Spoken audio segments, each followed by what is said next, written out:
Intramuscular ou subcutâneo? Em que plano a gente deve colocar os enxertos de gordura?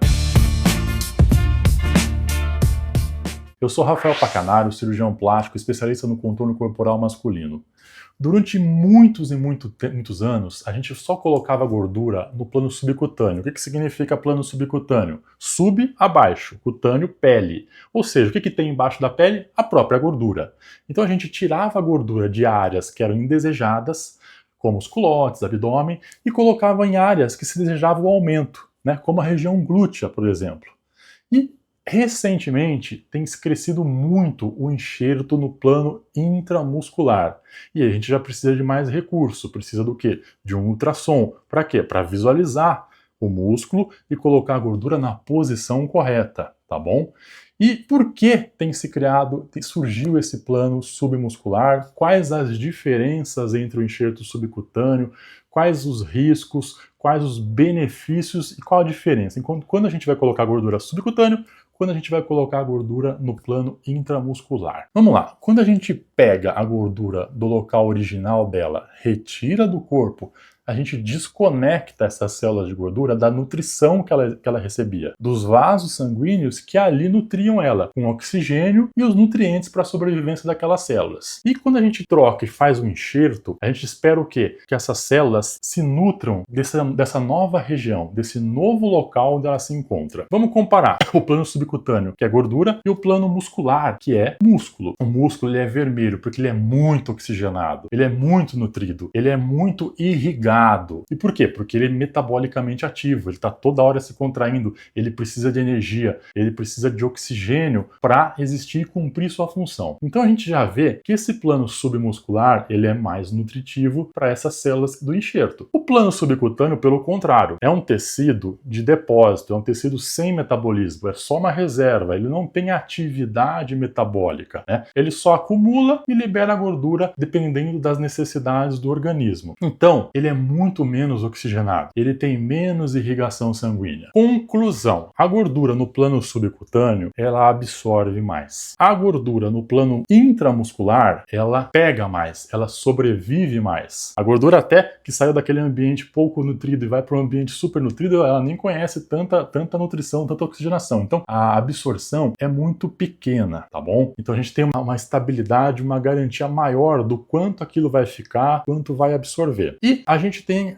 diferenças também na questão de risco, que isso é muito importante. Por ser um plano intramuscular mais irrigado, a gente tem mais vaso sanguíneo. Ou seja, parte dessa gordura pode cair dentro de vasos sanguíneos e ir pela circulação, o que chama de embolia gordurosa, tá bom? No plano subcutâneo, na gordura que tem menos irrigação, esse risco já se torna menor. Então o que a gente faz para diminuir esse risco da embolia gordurosa? Da gordura que está sendo colocada dentro do músculo, ir para dentro do vaso sanguíneo e causar essa migração e lá parar no pulmão e causando então a embolia gordurosa. A gente tem que conhecer a anatomia vascular dessa musculatura. Existem muitos músculos do corpo que são pequenos, né? Eles não possuem grandes vasos, grandes feixes vasculonervosos que nutrem ele, que seriam capazes de coletar a gordura colocada dentro do músculo e ser injetada dentro desses vasos, por não ter essas estruturas grandes, elas são mais microscópicas. Isso, a gente conhece quem são esses músculos e torna esse enxerto mais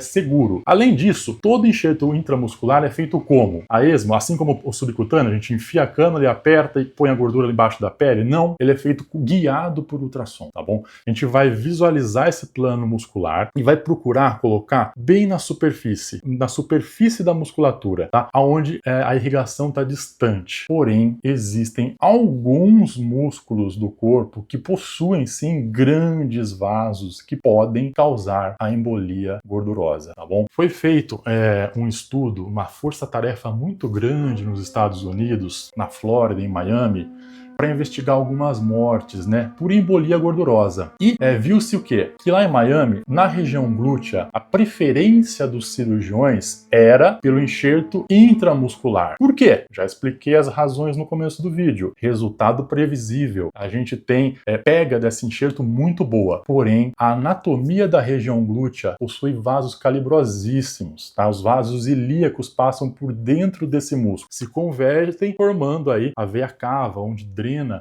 todo o membro inferior do corpo, tá bom? Então, nesses casos, sim. E ainda era feito sem a visualização direta, né? Enfiava-se a cânula, não se sabia se estava colocando dentro do vaso ou só dentro do músculo, né?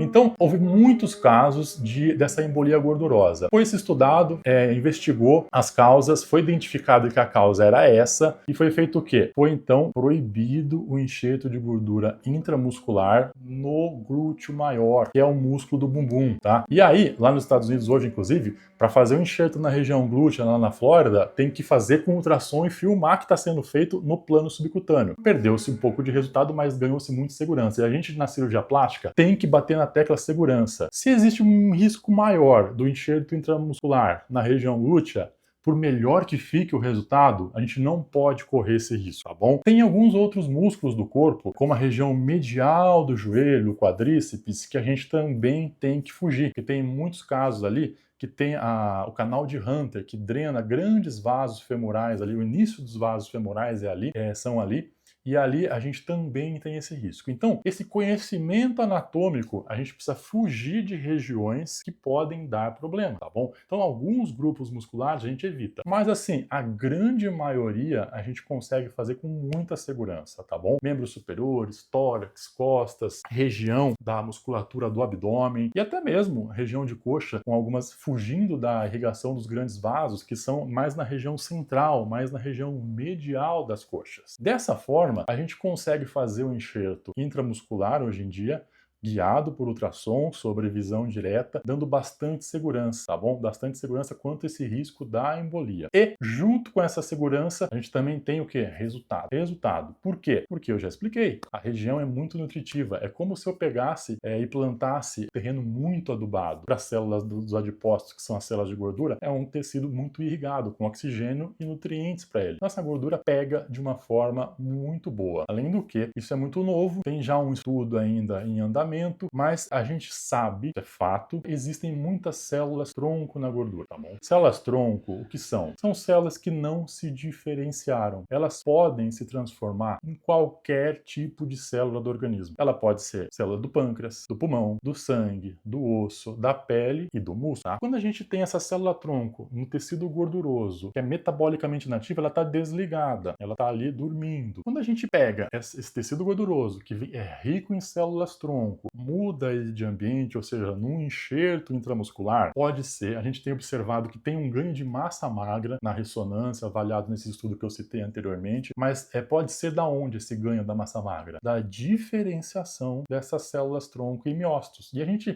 é muito controverso na medicina se a gente consegue só crescer o tamanho do miócito, que é a célula do músculo, ou se também a gente consegue multiplicar o número. A tendência é que a célula só cresce, ela não se multiplica. Mas, nessa medicina regenerativa, quando a gente coloca as células troncas, a gente poderia, então, teoricamente, sim, aumentar o número de células musculares. No trabalho que eu citei agora anteriormente, o que foi visto? Foi visto um ganho de massa magra na ressonância, né, em torno de 50%. Antes do enxerto, foi medido 6 meses depois do enxerto intramuscular, no músculo reto abdominal, medido. E a média de ganho de massa magra foi de 50%, ou seja, pode ainda haver um benefício não só de preenchimento, mas também um benefício de desenvolvimento daquela musculatura enxertada, tá bom? Esses são os avanços atuais dos enxertos e prometem ser muito promissores para o futuro, tá bom? Tem muita coisa saindo, muita coisa bacana, dá para fazer com segurança, desde que tenha conhecimento e tenha técnica para isso, tá bom? Se você gostou desse vídeo, encaminha para o teu amigo que estava com dúvida se isso é perigoso, se isso é possível fazer, qual é a diferença de um enxerto do outro, próximo de fazer uma cirurgia, mas está na dúvida, encaminhe para ele que vai ser muito esclarecedor. Já curte esse vídeo, tá bom? E é óbvio, se inscreve aqui no canal, porque eu vou publicar mais vídeos interessantes como esse em breve. Um abraço!